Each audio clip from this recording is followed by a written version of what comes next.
جسے 3 عنوان دیے گئے۔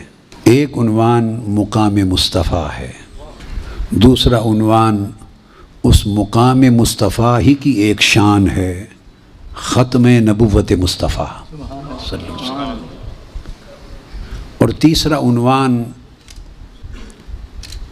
اس عقیدہ صحیحہ کی صحیح تعبیر ہے، اور وہ ہے اہل سنت والجماعت۔ میں مقام مصطفیٰ اور عقیدہ اہل سنت ان 2 موضوعات کو یکجا کروں گا اپنی گفتگو میں۔ فرمایا فالذین آمنوا بہ، جو لوگ اس رسول پر ایمان لائیں گے،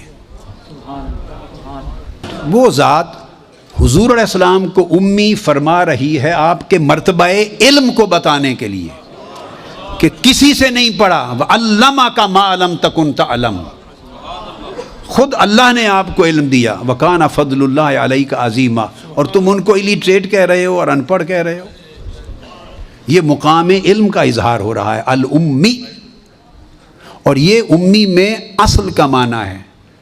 قرآن کو ام الکتاب کہتے ہیں، سورہ فاتحہ کو ام الکتاب کہتے ہیں، کہ سارے قرآن کے علوم کو ایک صورت میں جمع کر دیا، اس لیے یہ پورے قرآن کی ہے۔ اس طرح اولین و آخرین ساری کائنات کے علم جس ذات میں جمع ہو جائیں وہ ذات امی کہلاتی ہے، اسی طرح جس طرح سورہ فاتحہ قرآن کی امی کتاب۔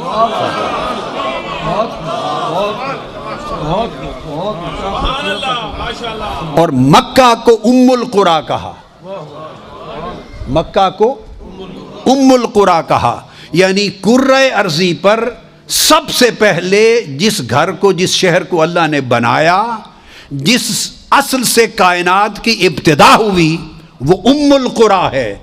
اسی طرح جس ذات سے اس کائنات خلق کی، عالم امر اور عالم خلق سب کی ابتدا ہوئی، اور جو نور اول کے طور پر ظہور پذیر ہوا، اس کا نام محمد مصطفیٰ ہے، اس کو امی کہتے ہیں۔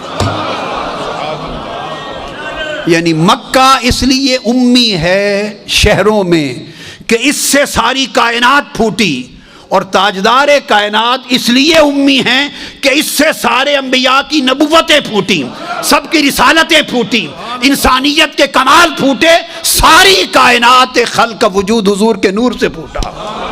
یہ اصل الکائنات ہیں، اصل الکائنات ہیں۔ اس لیے کہا اس کو عام رسولوں اور نبیوں کی طرح نہ سمجھنا، یہ النبی الامی ہے کہ اس کے چشمے سے سب کچھ پھوٹا ہے۔ یہ اصل نبوت ہے، یہ اصل رسالت ہے، یہ اول الانبیاء ہے، یہ اول الرسل ہے، سب اس میں سے نکلے۔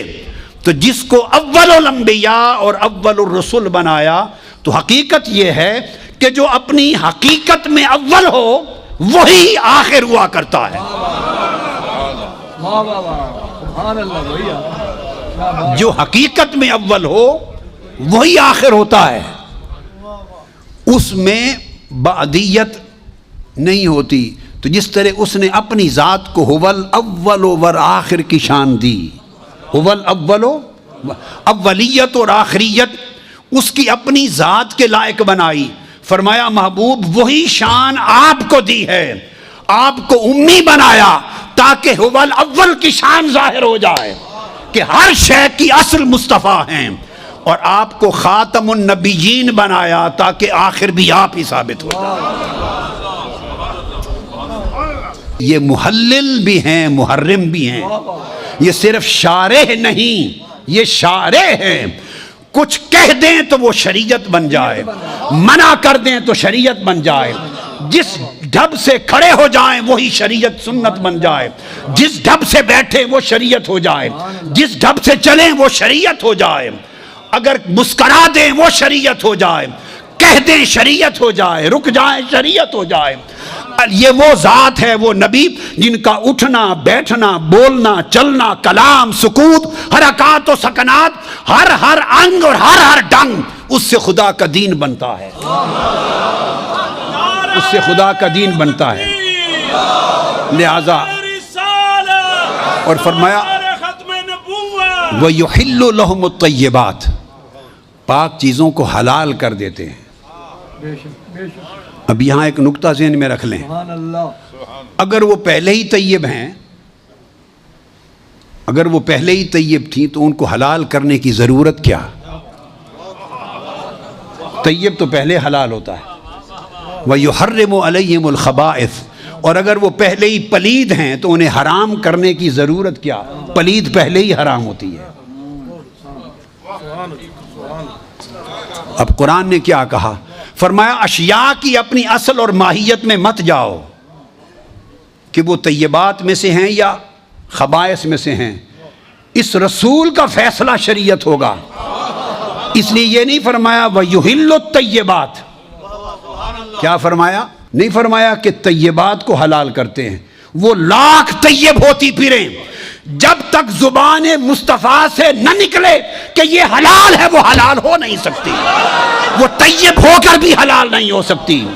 لاکھ پلید ہوتی پھریں، جب تک زبان مصطفیٰ نہ کہہ دے کہ یہ حرام ہے، کوئی شے حرام ہو نہیں سکتی۔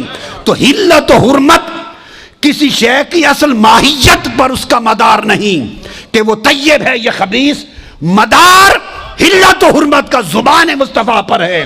ارے جسے حلال کہہ دے وہ حلال ہے، جسے حرام کہہ دے وہ حرام ہے۔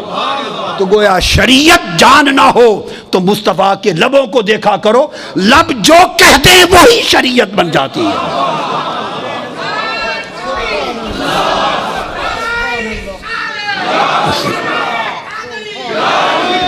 آقا نے جس شے کو فرما دیا یہ اسلام ہے، وہی اسلام ہو گیا۔ یہ نکتہ سمجھیں، آقا نے جس کتاب کو فرما دیا، جس کتاب کو، یہ قرآن ہے، بس وہ قرآن ہو گیا۔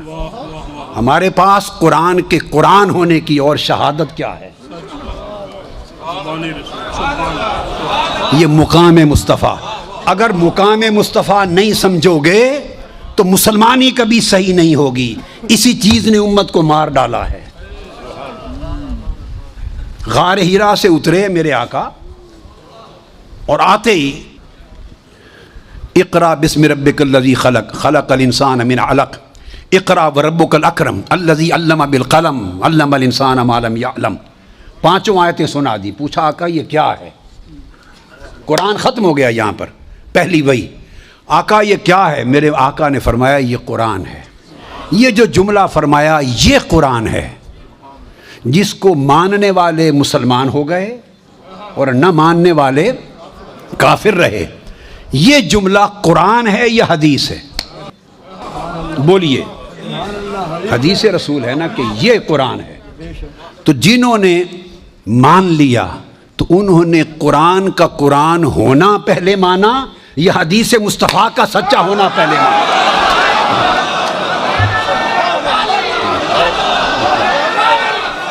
انہوں نے پہلے کیا مانا؟ سنیں، میں سمجھانا چاہتا ہوں مقام مصطفیٰ۔ انہوں نے پہلے کیا مانا؟ آج لوگ تکرار کرتے ہمیں قرآن کافی ہے اور کسی حدیث اور سنت کی حاجت نہیں۔ ایسا کہنے والا بدترین کافر و ملحد ہے۔ تو خدا کا ایک ہونا یہ خبر ہے، تو مخبر کون ہے؟ مخبر کون ہے؟ الرسول النبی الامی، آقا علیہ السلام مخبر ہیں۔ تو مجھے بولیے، اگر خبر پر یقین کرنا ہو تو خبر پہ ڈائریکٹ یقین ہوتا ہے یا پہلے مخبر پر یقین ہوتا ہے؟ پہلے مخبر کو سچا مانتے ہو، تب اس کی دی ہوئی خبر کو مانتے ہو۔ خبر توحید ہے اور مخبر کی شان رسالت ہے۔ مخبر مصطفیٰ ہے اور خبر جس کی دی جا رہی ہے وہ خدا ہے۔ مقام مصطفیٰ یہ ہے کہ خدا کو وہی مانتا ہے جو پہلے مصطفیٰ کو مانتا ہے۔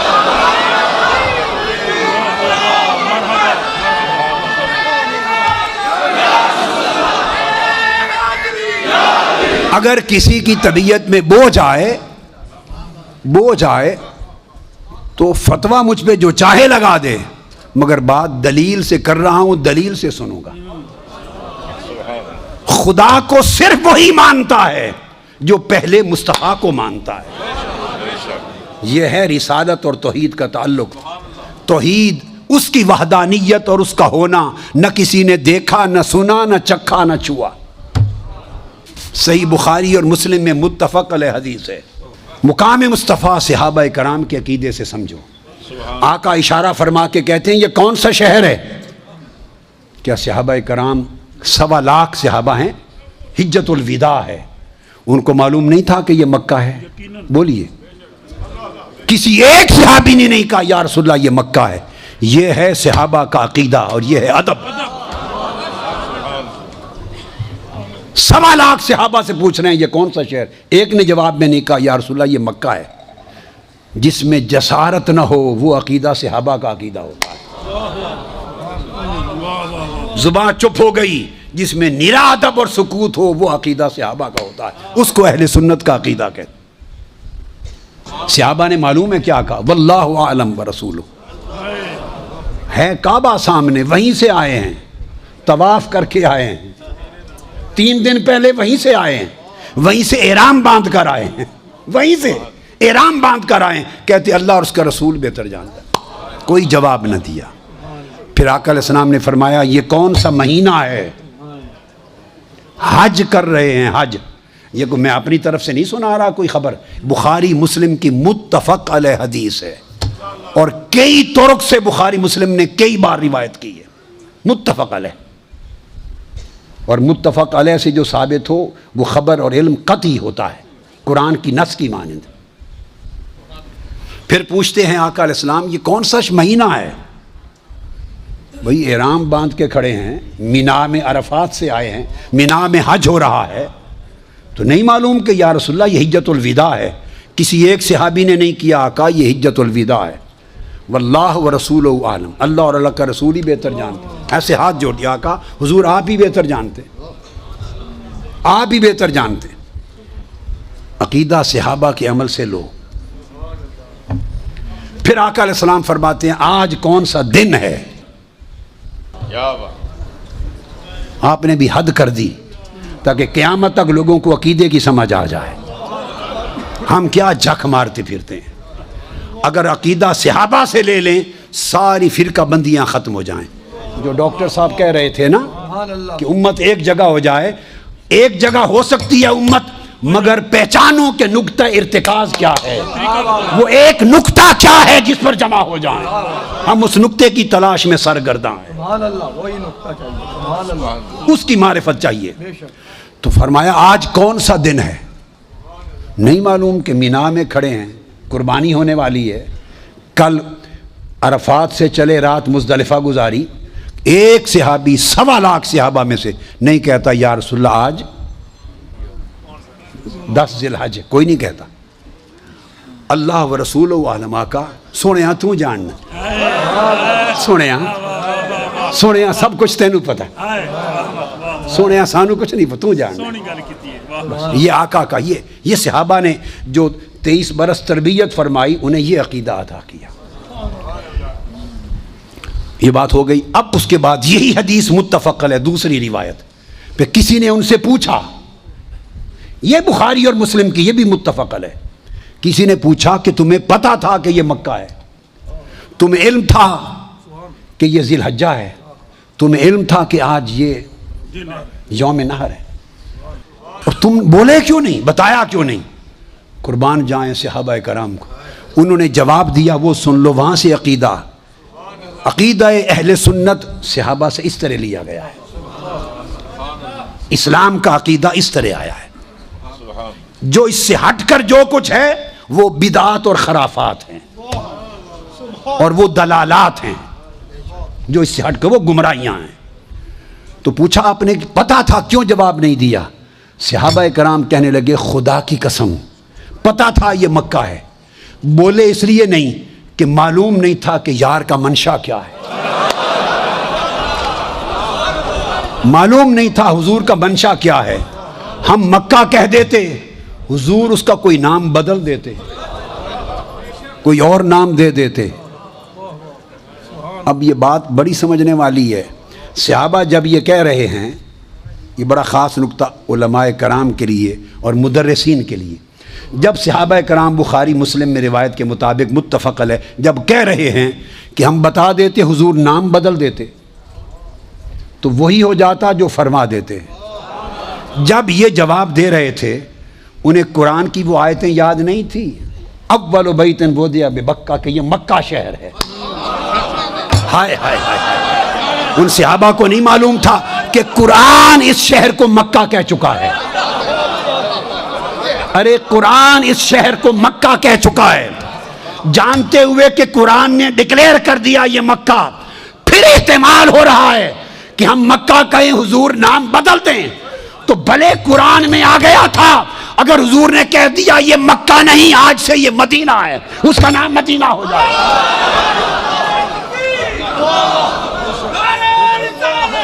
پوچھا تمہیں معلوم تھا؟ احرام باندھے ہوئے حج کر رہے ہو کہ یہ مہینہ ذی الحجہ ہے، کیوں نہیں بولے؟ عرض کرنے لگے پتہ تھا ذی الحج ہے، بولے اس لیے نہیں کہ پتہ نہیں یار کا منشا کیا تھا. ہم ذی الحجہ کہتے، حضور کہہ دیتے نہیں آج سے محرم ہے، تو خدا کی قسم یہ محرم ہو جاتا.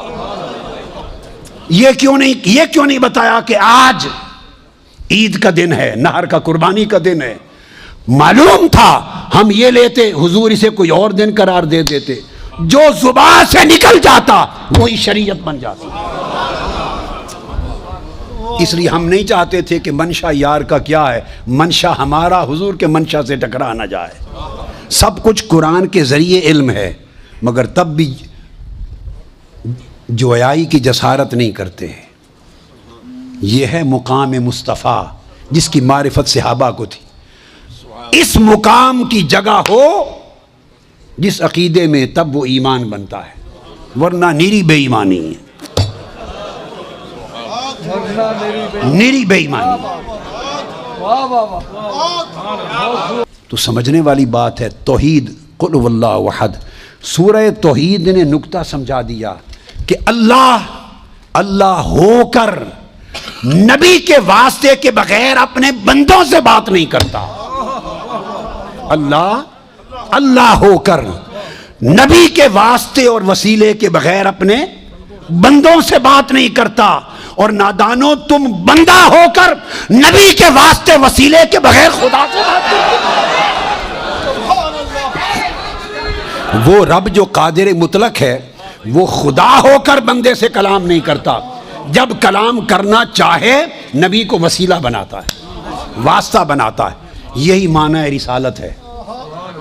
وہ خدا ہو کر ڈائریکٹ بات نہیں کرتا. آپ بندے ہو کر نبی کا وسیلہ چھوڑ کے ڈائریکٹ خدا تک پہنچنا چاہتے ہیں.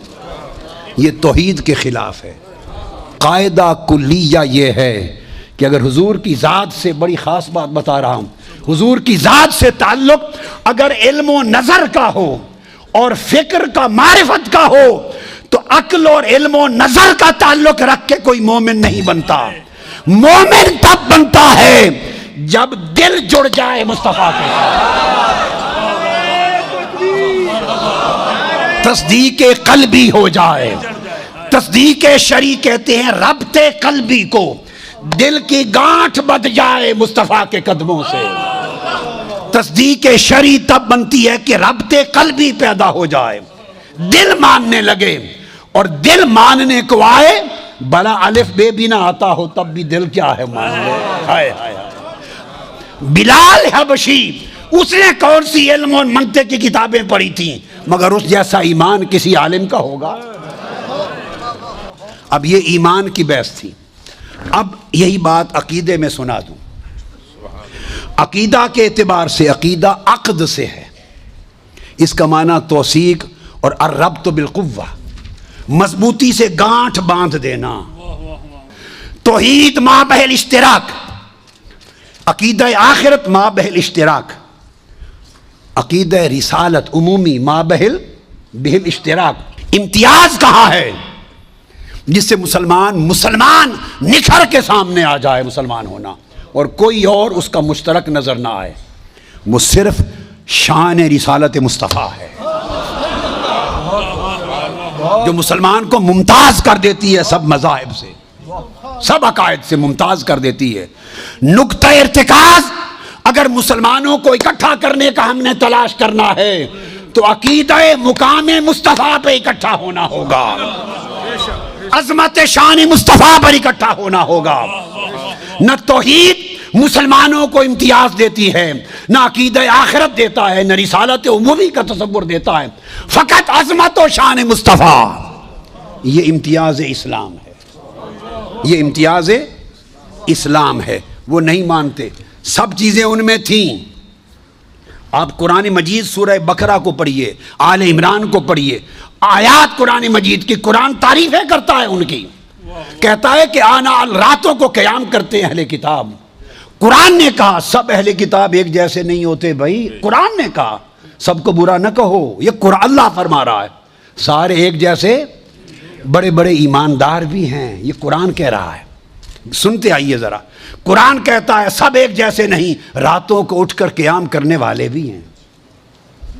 قرآن کہہ رہا ہے یہود و نصارہ کا، سب ایک جیسے نہیں، سجدہ ریز ہو کر میری آیتیں تلاوت کرنے والے بھی ہیں، سب ایک جیسے نہیں۔ 7ویں پارے کی پہلی آیت، جب حق کی بات سنتے ہیں تو آنکھیں برسنے لگ جاتی ہیں، آنکھیں ڈبڈباتی ہیں، رونے والے بھی ہیں، تقوی اختیار کرنے والے بھی ہیں۔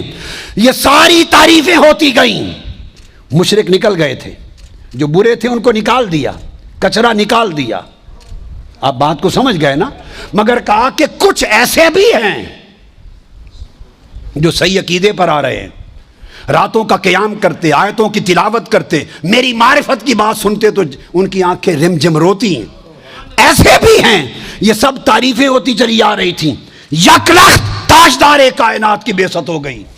یہ ساری تعریفوں والوں کو کہا میرے محبوب کو مانو، جنہوں نے نہیں مانا ان کے سجدے بھی گئے، ان کے قیام لیل بھی گئے، ان کو خدا کا نام سن کر ان کا رونا بھی گیا، امانت و دیانت بھی گئی، تقوی بھی گیا، خوف خدا بھی گیا۔ کہا یہ سب کچھ میرے لیے تھا، میں سب کچھ رد کرتا ہوں، جس کے لیے میں ہوں تم اس کو نہیں مانتے، میرے محبوب کو نہیں مانتے۔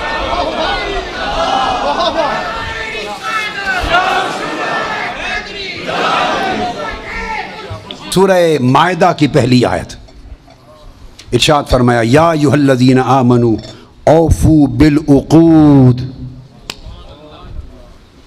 جو تم نے وعدے پکی گانٹھ کی طرح مجھ سے باندھ لیے ہیں نا، ان کو پورا کیا کرو۔ اللہ پاک نے فرمایا جو پکے وعدے کر لیے میرے ساتھ اور گانٹھ کی طرح باندھ لیے ہیں وہ پورے کرو، وعدے پورے کرو۔ اب وعدے تو عمر گزر گئی نا سنتے کہ اوفوا بالعقود سے مراد وعدوں کو پورا کرو۔ آج یہ بھی کوئی نئی بات بھی سن لیں، یہ عقود کیا ہیں؟ عقد عقیدہ سے ہے، اس کی جمع عقود۔ تفسیر ابن جریر طبری کوٹ کر رہا ہوں، جو سب سے پہلی امت محمدی میں سب سے پہلی جامع تفسیر، اور سب ائمہ و مفسرین نے تفسیر بالماسور میں جنہوں نے تکیہ ان پر کیا، باقیوں کی تو مختصرات تھیں۔ وہ امام ابن جریر طبری روایت کرتے ہیں کہ وہ جو اوفو بالعقود ہے اس سے مراد یہ ہے بل ھذہ الآیہ امر من اللہ تعالی لأہل الکتاب بالوفاء بما اخذ بہ میثاقہم من العمل بما فی التوراۃ والانجیل فی تصدیق محمد صلی اللہ علیہ وسلم۔ فرماتے ہیں کہ اس مراد سے مراد کہ اپنے جو وعدے پکے باندھ لیے اس کو پورا کرو۔ فرمایا وہ جو عقیدہ شان مصطفیٰ تھا اس وعدے کو پورا کرو، جب میرا محبوب آ جائے ان کی شان کے ڈنکے بجانے۔ یہی اکرمہ نے بیان کیا، یہی سعید بن جبیر نے بیان کیا، یہی السدی الکبیر نے بیان کیا، یہی حضرت مجاہد تابعی نے بیان کیا، یہی عبداللہ ابن عباس نے بیان کیا، یہ ابن جریج نے بیان کیا اور کہا کہ اللہ پاک نے التی احدتھا علیکم فی شان محمد صلی اللہ علیہ وسلم، جو میں نے شان مصطفیٰ کے چرچے کرنے کا تم سے وعدہ لیا اس کو پورا کرنا۔ یہ امام قرطبی نے بیان کیا، یہ امام بغوی نے بیان کیا، یہی طبری نے بیان کیا۔ آپ کتب تفسیروں کی اٹھا کے مطالعہ کریں تو پتہ چلے کہ عقیدہ کون سا ہے جو 1400 سال میں بیان ہوا ہے۔ یہ کسی نے آج کے دور میں نہیں گھڑ لیا۔ تو عقیدہ اور عقد جو ہے وہ اللہ نے تو پہلے سے وعدہ لے لیا تھا، پہلے سے وعدہ لے لیا تھا کہ تاجدار کائنات صلی اللہ علیہ وسلم پر ایمان بھی لانا اور ان کی شان کے ڈنکے بھی بجانا. جو ڈنکے نہیں بجائے گا، جو ان کی شان کے ڈنکے نہیں بجائے گا، وہ مجھ سے دھوکہ کرے گا. اللہ فرماتے میرے وعدے کو توڑے گا. تو گویا عقیدہ مقام مصطفیٰ کا آج اہل سنت کا نہیں، یہ عقیدہ جمیع انبیاء اور ان کی امم کا تھا. جمیع انبیاء اور ان کی امم کا تھا. اب آپ کے ذہن میں سوال آ سکتا ہے کہ قرآن مجید نے جو بات کی کہ ڈنکے بجانا اور ان کو بیان کیا گیا، کیا اس کا ثبوت آج بھی ملتا ہے بائبل میں؟ تو یہ آج کی بائبل کوٹ کر رہا ہوں کہ کیا ڈنکے بجانے ہیں. تو یہ میرے ہاتھ میں ہولی بائبل ہے اور اس کے اندر گوسپل ہے، انجیل مارک کی بائبل. اس میں پہلے تو حضرت یحییٰ علیہ السلام کہتے ہیں، وہ فرماتے ہیں جان announced someone is coming soon who is greater than me and so much greater that I am not even worthy to stoop down like a slave and untie the straps of his sandals. فرماتے ہیں کہ کوئی آنے والا آ رہا ہے اور ان کی شان اتنی بلند ہے کہ میں ان کا غلام بننے کے بھی قابل نہیں اور ان کے جوتوں کے تسمے کھولنے کا بھی قابل نہیں، ان کے جوڑوں نالین کے تسمے کھولنے کے بھی قابل نہیں. یہ مارک اور اس کی جو ورس ہے وہ نمبر 3 ہے، ورس نمبر 1:7. اچھا پھر وہ بیان کرتے ہیں but someone is coming soon who is greater than I am, so much greater than I am not even worthy to be a slave and untie the straps of his sandal. یہ Luke اس کا حوالہ آیت ان کی 3 اور 3 کے بعد اس کا number 15. اسی طرح یہ بیان ہو رہا ہے اور پھر وہ بیان کرتے ہیں you also must be ready. پھر سیدنا عیسیٰ علیہ السلام بیان کرتے ہیں. یہ بائبل ہے، یاد رکھ لیں، اور گوسپل اس کو ریڈ اینڈ بلیک کہتے ہیں. جو عیسیٰ علیہ السلام کے کلمات ہیں ان کے کلمات سرخ انک میں لکھے گئے ہیں. جو ان کے کلمات جو بقایا ہیں وہ بلیک میں ہیں. جہاں سرخ کلر ہو وہ عیسیٰ علیہ السلام کے کلمات ہیں according to Bible and gospel. اچھا گوسپل میں عیسیٰ علیہ السلام فرماتے ہیں اب یہ جو وعدے لیے گئے تھے لَتُبَيِّنُنَّهُ، اب وہ وعدے قرآن سے سن چکے، اب آج کی بائبل بیان کر رہی ہے. کہتے you also must be ready all the time for the son of man will come when least expected. اب بعض لوگ مراد لیتے ہیں چونکہ وہ احباب کے سے مراد عیسیٰ علیہ السلام ہیں، تو عیسیٰ علیہ السلام کو وہ سن آف مین نہیں مانتے، ان کو تو سن آف گاڈ مانتے ہیں. اگر وہ سن آف مین مان لیں تو سارا عقیدہ ہی ختم ہو گیا نا ان کا. وہ حضرت عیسیٰ علیہ السلام کو، یسوع مسیح کو سن آف مین نہیں مانتے، ان کو سن آف گاڈ. پوری گوسپل میں ہر جگہ ان کا ذکر سن آف گاڈ کا آتا ہے. اب عیسیٰ علیہ السلام خود فرما رہے ہیں، فرمایا for the son of man will come when least expected. تیار رہو، خدا کا بندہ آ رہا ہے.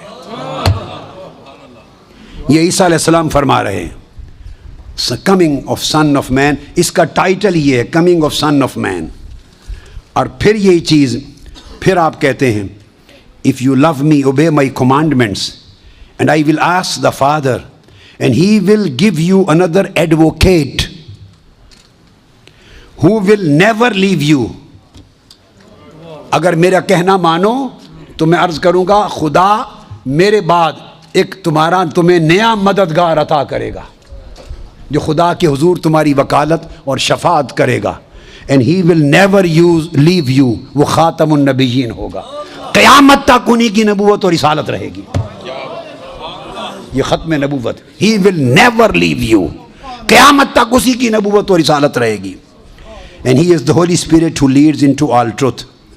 پھر بیان کرتے ہیں and remember my words are not my own what I am telling you is from the Father who sent me. I am telling you these things now while I am still with you.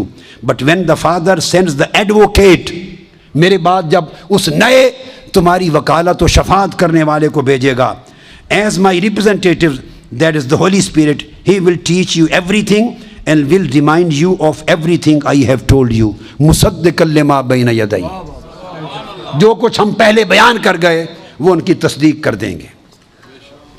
اب یہ جو بات ہے یہ ہے، ایک Bible کے الفاظ مختلف ہوتے ہیں، یہاں ایڈوکیٹ کا لفظ آیا، یہ بائبل بڑی معروف ہے اسٹینڈرڈ جو جیمز ورشن ہے، کنگ جیمز ورشن، اس میں جو لفظ آیا ہے وَيَدَعُ عَنْهُمْ إِصْرَهُمْ وَالْأَغْلَالَ الَّتِي كَانَتْ عَلَيْهِمْ، جو تمہیں نجات دے دے گا، تمہاری مدد کرے گا۔ اس کے اندر وہ بیان کرتے ہیں کہ وہ there cometh and mightier than I after me the latchet of whose shoes I am not worthy to stoop down and untie۔ آگے کہتے ہیں کہ وہ جو آئیں گے وہ کمفرٹر ہوں گے، جو بوجھ تم پر لدے ہوئے ہوں گے ان بوجھوں کو اتار دے گا۔ یہ جان ورس 14 چیپٹر اور ورس 9 اس میں کہتے ہیں these things have I spoken unto you being yet present with you but the comforter، تمہارے بوجھ اتارنے والا، تمہاری زنجیروں کو توڑنے والا، تمہیں آزادی دلانے والا، رحمت کرنے والا، comforter which is the Holy Ghost whom the Father will send in my name he shall teach you all things and bring all things to your remembrance whatsoever I have said to you۔ ان کو آقا علیہ السلام کو world comforter use کیا ہے، یہ جو یادعو عنہم اسرہم والغلال التی کانت علیہم، اس معنی سے تو گویا پہلے انبیاء میں بھی یہی صورت تھی کہ عقیدہ آقا علیہ الصلوۃ والسلام پر ایمان رکھنے اور حضور کے ڈنکے بجانے کا تھا۔ اب جو بات کہنا چاہتا ہوں وہ یہ کہ جب آقا نہیں تشریف لائے تھے، پہلی امتوں کا بھی مومن ہونا اس کی شرط تھی کہ مصطفیٰ کے ڈنکے بجاؤ، مصطفیٰ پر ایمان لاؤ، مصطفیٰ کی غلامی کا پٹا گلے میں ڈالو، مصطفیٰ کی عظمت کی معرفت رکھو۔ جب آقا کی آمد سے پہلے بھی معیار ایمان اور معیار عقیدہ مقام مصطفیٰ تھا اور شان مصطفیٰ تھی، سو یہی عقیدہ قیامت تک ہے۔ اب سنیے، آج بھی عقیدہ اسی کا صحیح ہے جسے مقام مصطفیٰ کی معرفت صحیح ہے۔ آقا علیہ السلام نے اس عقیدے کو برقرار رکھا، اس عقیدے کو برقرار رکھا، اور کس طرح، یہ میں حدیث پاک عرض کر رہا ہوں، بڑی توجہ سے یہ بات سننے والی، آپ نے سن رکھا ہے، یعنی آقا کی آمد سے پہلے بھی عقیدہ مقام مصطفیٰ کا اور مرنے کے بعد بھی عقیدہ مقام مصطفیٰ کا۔ تو ہم جاتے کہاں ہیں اور کون سا نقطہ تلاش کرتے ہیں ایک ہونے کا؟ اول بھی مقام مصطفیٰ، یہی ایمان تھا، اور مرنے کے بعد قبروں میں بھی ایمان مصطفیٰ، عظمت مصطفیٰ، معرفت مقام مصطفیٰ، یہی ایمان ہوگا۔ اگر اس پر کوئی کمی کجی اور افس اور بٹس ہیں تو پہلے لوگ بھی دھکے مار کے نکال دیے گئے دائرہ ایمان سے، آج کے زمانے بھی لوگوں کو نکال دیا جائے گا۔ نہ دنیا میں کام آئے گا وہ عقیدہ، نہ قبر اور آخرت میں کام آئے گا۔ اب آئیے، آپ نے قرآن بھی سن لیا، بائبل بھی سن لی، اب حدیث نبوی پر آ جائیے۔ آپ سب نے سن رکھا ہے نا کہ قبر میں 3 سوال ہوں گے، بولیے، سن رکھا ہے نا؟ آج آپ کو ایک نئی بات بتاتے ہیں، علماء کرام کو معلوم ہے، آپ کو بتا رہے ہیں۔ قبر میں 3 سوال ہوں گے، یہ حدیث بڑی توجہ سے سنیں، یہ اہل علم کے لیے اور اہل جو طالبان علم حدیث ہیں ان کے لیے۔ حضرت براء بن عازب، میں 3-4 حدیثیں بیان کروں گا۔ حضرت براء بن عازب راوی ہیں، اور یاد رکھ لیں کہ قبر میں 3 سوال ہوں گے۔ کیا؟ مر ربوں کا، تمہارا رب کون ہے؟ دوسرا سوال ما دینوں کا، تمہارا دین کیا ہے؟ تیسرا سوال ما کنت تقول فی ھذا رجل محمد، حضور علیہ السلام کا چہرہ پاک دیکھیں گے کہ ان کے بارے میں عقیدہ کیا تھا۔ 3 بتائے جاتے ہیں نا، میں آپ کو وثوق کے ساتھ کہہ رہا ہوں، تیقن کے ساتھ کہہ رہا ہوں، اور ذمہ داری کے ساتھ کہہ رہا ہوں، یہ 3 سوال نہ بخاری میں ہیں نہ مسلم میں ہیں۔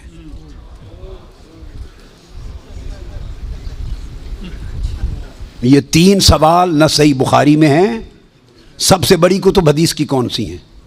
بخاری و مسلم، دونوں میں نہیں ہیں۔ یہ ہیں حضرت براء بن عازب رضی اللہ تعالیٰ عنہ حدیث کے راوی ہیں، یہ ابو داؤد میں ہے اور دیگر کتب میں ہیں جو صحیح بخاری مسلم کے بعد نچلے درجے کی کتابیں ان کے بعد۔ تو سنن ابی داؤد میں ہے، مسند احمد بن حنبل میں ہے، اس میں فرمایا کہ جب آپ میت کو دفنا دیتے ہیں اور اس کے بعد پھر فرشتے آتے ہیں، میں مختصر کر رہا ہوں تاکہ زیادہ چیزیں بیان ہو سکیں، وہ آ کے پوچھتے ہیں یا ھذا من ربک، اے بول تمہارا رب کون ہے، ما دینک تمہارا دین کیا ہے، وما نبیک اور تمہارا نبی کون ہے۔ پھر آگے جو مسلمان مومن ہے وہ جواب دیتا ہے۔ یہ حدیث برا بن عازب راوی ہیں اور دیگر کتب سے ہے، مگر میں آپ کو بتا رہا ہوں نہ بخاری میں نہ مسلم میں، ان سے نچلے درجے کی کتب حدیث صحاح میں اور دیگر کتب میں ہیں۔ سمجھ گئے بات؟ اس کا حوالہ دے دیا میں نے آپ کو۔ اب آپ آ جائیے بخاری اور مسلم کیا کہتی ہے۔ صحیح بخاری اور صحیح مسلم وہ بتاتی ہے کہ قبر میں ایک ہی سوال ہوگا۔ میں تینوں سوال مانتا ہوں، میرے بارے میں کوئی نیا عقیدہ نہ سمجھ لیں اپنا، میں تینوں مانتا ہوں، مگر میں بتا رہا ہوں کہ یہ تین سوال نہ صحیح بخاری میں ہیں نہ مسلم میں ہیں، صحیحین سے نچلے درجے کی کتابوں میں ہیں، سنن ابی داؤد اور دیگر کتب میں۔ امام بخاری نے تین سوالوں کی روایت نہیں بیان کی، امام مسلم نے تین سوالوں کی حدیث کو روایت نہیں کیا۔ وہ کیا کہتے ہیں، امام بخاری اور امام مسلم سے بڑا امام تو حدیث میں کوئی نہیں، بولیے۔ وہ کہتے ہیں ایک ہی سوال ہوگا۔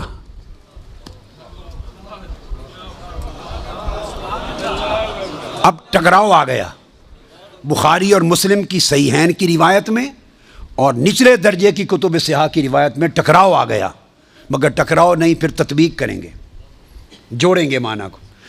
بخاری اور مسلم کہتے ہیں کہ تین سوال کا ذکر کوئی نہیں ان کی روایت میں، ایک ہی سوال ہوگا۔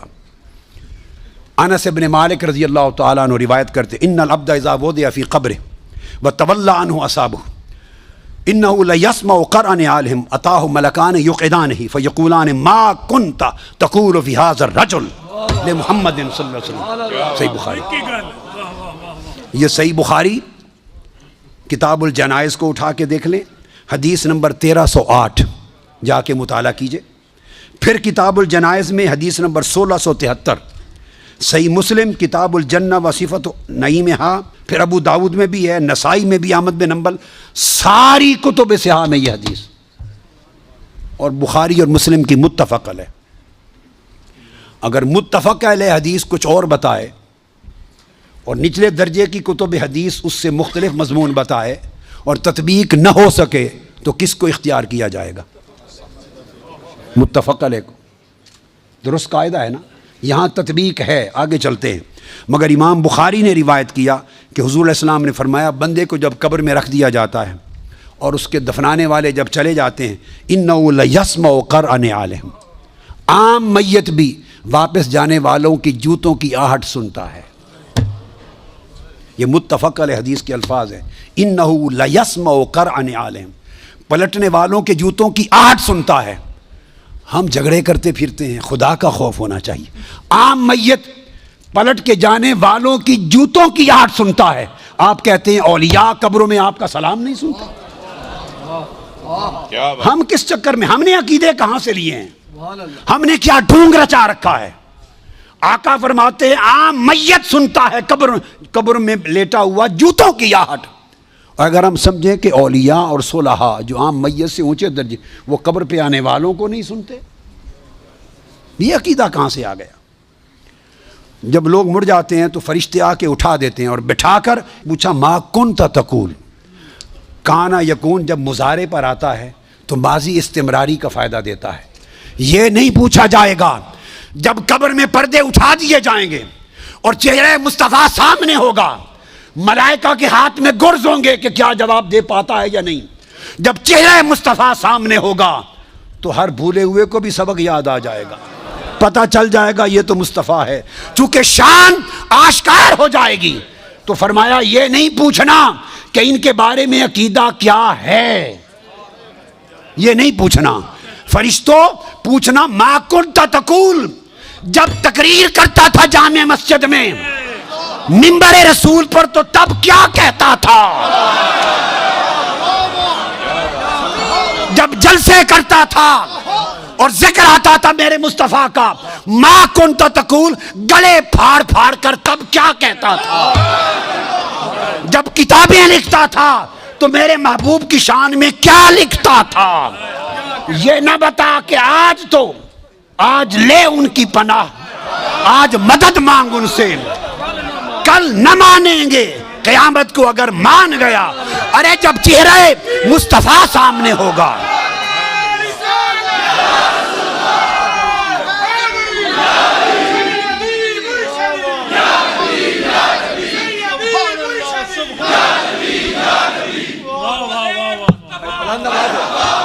دونوں ہاتھ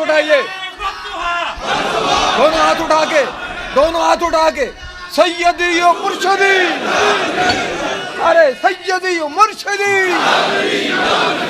تو فرمایا یہاں تو جب کوئی اور شے نظر نہیں آئے گی سوائے دو فرشتوں کے جو پوچھ رہے ہیں، اور چہرہ مصطفیٰ سامنے ہوگا، تو پھر تو سب عقیدے کی سمجھ آنی ہے، پھر کیسے انکار کرو گے؟ پھر تو سب سیدھے ہو جائیں گے۔ فرمایا آج کا سیدھا ہونا قبول نہیں ہے، آج پہچان لو قبول نہیں ہے۔ بتا وہ زندگی بھر کیا کہتا، کیا کہا کرتا تھا؟ ما کنت تقول، تقریریں کرتے ہوئے حضور کی شان گول کر کے آگے گزر جاتا تھا یا رک کے کھول کھول کے بیان کرتا تھا؟ جب شان مصطفیٰ، عظمت مصطفیٰ، رفعت مصطفیٰ، مقام مصطفیٰ، جب حضور کی شانوں کا، آپ کے رخسار کا، میرے محبوب کے گیسووں کا، میرے محبوب کے چال چلن کا، میرے مٹھن کا، میرے محبوب کے حسن کا، جمال کا، کمال کا، عظمت کا جب تذکرہ آتا تھا تو تیرا چہرہ کھل اٹھتا تھا یا مروڑ آ جاتے تھے؟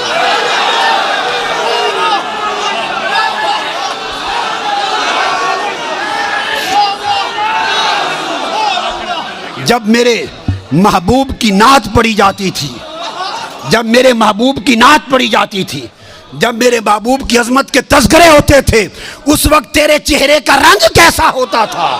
کھلتا تھا یا پیلا ہو جاتا تھا؟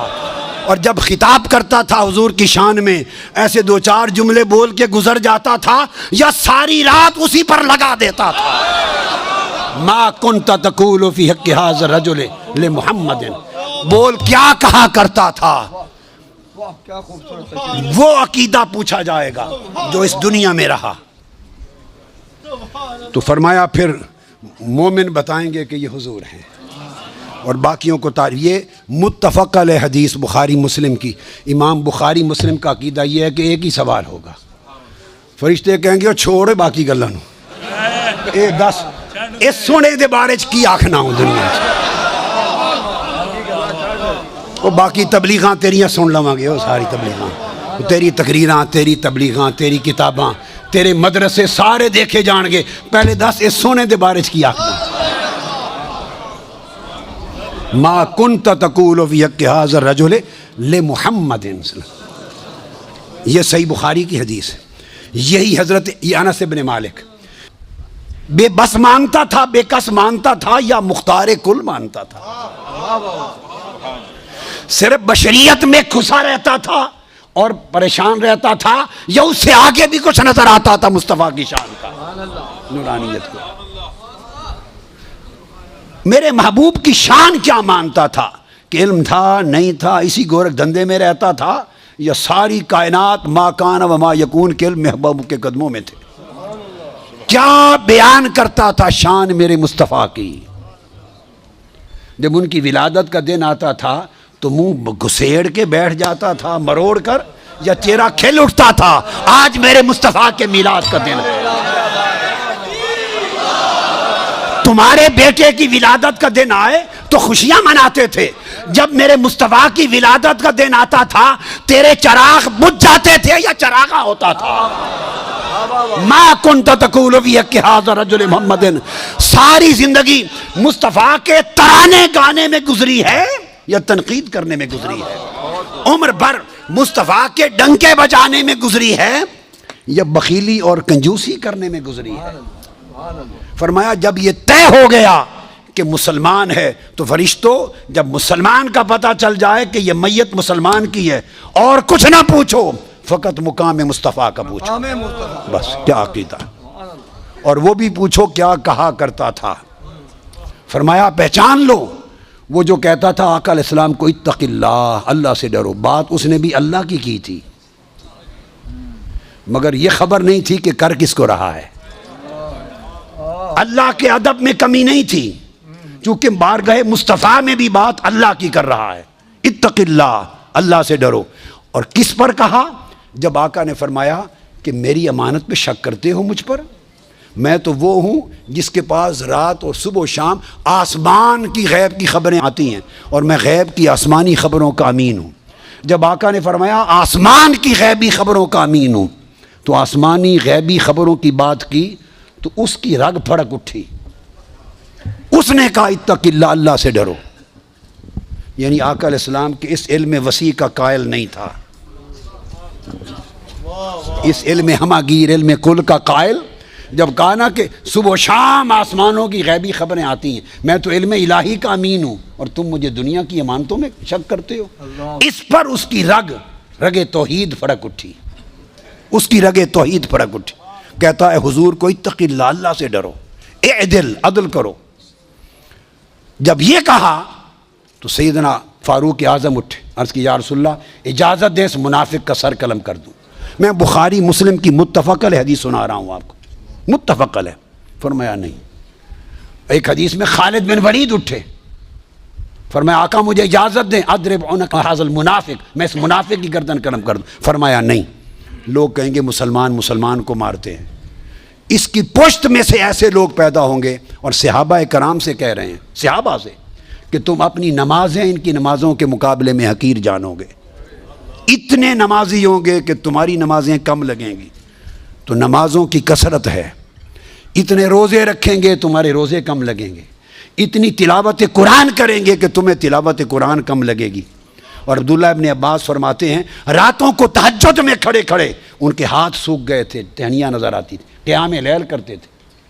غیرت تھی، دین میں تعمق تھا، سختی تھی، شدت تھی، سب کچھ تھا۔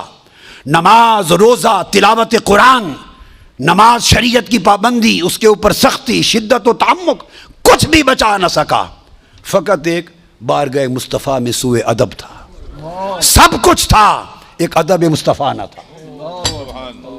نماز بھی تھی، روزہ بھی تھا، حج بھی تھی، زکوٰۃ بھی تھی، قرات قرآن بھی تھی، تلاوت بھی تھی، داڑھی بھی تھی، منڈا ہوا سر بھی تھا، شلوار پہ یہ چادر بھی پنڈلی سے اوپر تھی، سب کچھ سر سے پاؤں تک پورا نمونہ تھا شریعت کا۔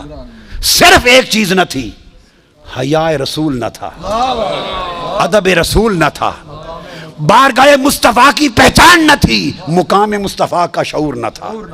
وہ حضور سے کرتا ہے، اور پھر حدیث کے لفظ ہیں، وہ پھر پشت کر کے حضور کی طرف چل پڑا۔ پشت، حدیث بخاری کے لفظ ہیں، پشت کر کے چل پڑا۔ یہ سمجھ نہ تھی کہ حضور کی طرف پشت کرتے ہیں یا نہیں کرتے۔ ارے کعبے کی طرف پشت ہو جائے تو کوئی حرج نہیں، مصطفیٰ کی طرف پشت ہو جائے تو ایمان جاتا رہتا ہے۔ جب پشت کر کے چل پڑا تو آقا نے پھر اس کی طرف اشارہ کیا، اس کو پہچان لو، اس کی نسل سے ایسے لوگ آئیں گے جن میں نماز، روزے اور عبادت کی کوئی کمی نہیں ہوگی۔ تو کمی کس شے کی ہوگی؟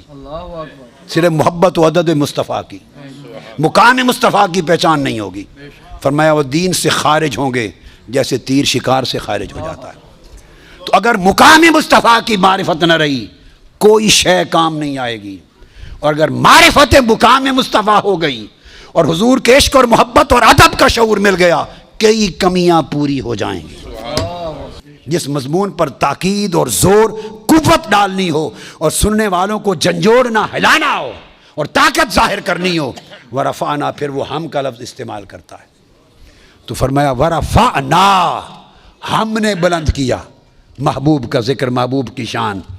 اب یہ ہم نے اس لیے کہا کہ وہ چیلنج کر رہا ہے، اگر ہم سے کوئی بڑا ہے تو گھٹا کے دکھا دے۔ ہم ہیں بلند کرنے والے، اور ہم نے علل اطلاق بلند کر دی مصطفیٰ کی شان، کہ کسی شے سے مقابلہ نہ رہا، اور جب علل اطلاق بلند کر دیا ورفعنا لک ذکرک اور مقابلے میں کوئی شے نہ رکھی تو گویا کل عالم خلق سے بھی بلند ہو گئی حضور کی شان، عالم امر سے بھی بلند ہو گئی حضور کی شان، عالم مکہ سے بھی بلند ہو گئی حضور کی شان، سدرۃ المنتہا سے بلند ہو گئی حضور کی شان، عرش معلیٰ سے بلند ہو گئی حضور کی شان، اور عالم لامکہ سے بلند ہو گئی حضور کی شان، کعبہ قوسین سے بلند ہو گئی حضور کی شان، ثم دنا سے بلند ہو گئی، فتدلی سے بلند ہو گئی، کعبہ قوسین سے بلند ہو گئی، اور فرمایا او ادنا، اتنی بلند کی کہ اس کی کوئی حد ہی نہ رہی۔ جب رب نے حضور کی شان کی کوئی حد مقرر نہیں کی سوائے ایک حد کے کہ خدا خدا رہا، مصطفیٰ مصطفیٰ رہا، وہ خالق ہیں حضور مخلوق، وہ معبود ہیں حضور عبد، وہ محب ہے حضور محبوب، وہ مرسل ہے حضور مرسل، اس فرق احدیت اور فرق ابدیت کے سوا کوئی اور فرق نہ رہا۔ سو جو شخص اللہ اور اس کے رسول، اللہ اور اس کے رسول کو خدا بنائے وہ بھی کافر، جو رسول کو خدا بنائے بولیے وہ بھی کافر، اور جو رسول کو خدا سے جدا بنائے وہ بھی کافر، جدا بنائے وہ بھی کافر۔ رب نے او ادنا کہہ کے حدیں اڑا دیں اور فرمایا کہ علل اطلاق شان بلند ہے، لوگو بس حضور کو خدا نہ جانو، حضور کو خدا نہ جانو پر خدا سے جدا بھی نہ جانو، یہ عقیدہ صحیح ہے۔ جتنی چاہو شانیں بلند کر لو، آپ اور ہم، ہمارے ذہن، ہماری زبانیں، شانیں، تذکرے، الفاظ ختم ہو جائیں تب بھی حضور کی شان سے کم رہیں گے۔ ہم نے کیا بڑھانا ہے؟ بڑھا تو صرف خدا سکتا ہے، امتی حضور کی شان کو نہیں بڑھا سکتا، وہ پہلے اتنی بلند ہے۔ نیچے ہونے والا جو نیچے ہو وہ اوپر والے کو کیا بڑھائے گا؟ ہائے ہائے ہائے، جو خود نیچے ہے، کیا جملہ کہا، جو نیچے ہے وہ اپنے سے اوپر والے کو کیا بڑھائے گا؟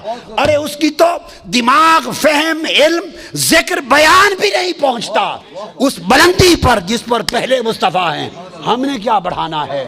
بڑھایا اس نے ہے، اور جس کو خدا بڑھا دے اسے کوئی گھٹا نہیں سکتا۔ لہذا مقام مصطفیٰ کا معنی یہ ہے کہ تم ذات خدا سے نہ جدا ہو نہ خدا ہو، اللہ ہی کو معلوم ہے کیا جانیے کیا ہو۔ اس طرح آقا علیہ السلام کے عشق، محبت، ادب، تعظیم، توقیر کے تعلق میں اور مقام مصطفیٰ کی معرفت میں اس طرح جڑ جاؤ، دنیا اور آخرت میں ہر جگہ خیر ہوگی۔ اس عقیدے میں کمزوری رہ گئی، کوئی شے قبول نہیں ہوگی، ہر شے خوارج کی طرح رد کر دی جائے گی۔ اللہ رب العزت ہماری اس مجلس کو قبول کرے اور ہمیں حضور کے ترانے گانے میں، حضور کے ترانے اور نغمے الاپنے میں زندگی گزرے، اور قبر میں بھی جائیں تو حضور کے نغمے الاپیں، اور قیامت کے دن بھی حضور کے نغمے الاپیں۔ اللہ پاک اس شان کے ساتھ ہمیں عقیدے کی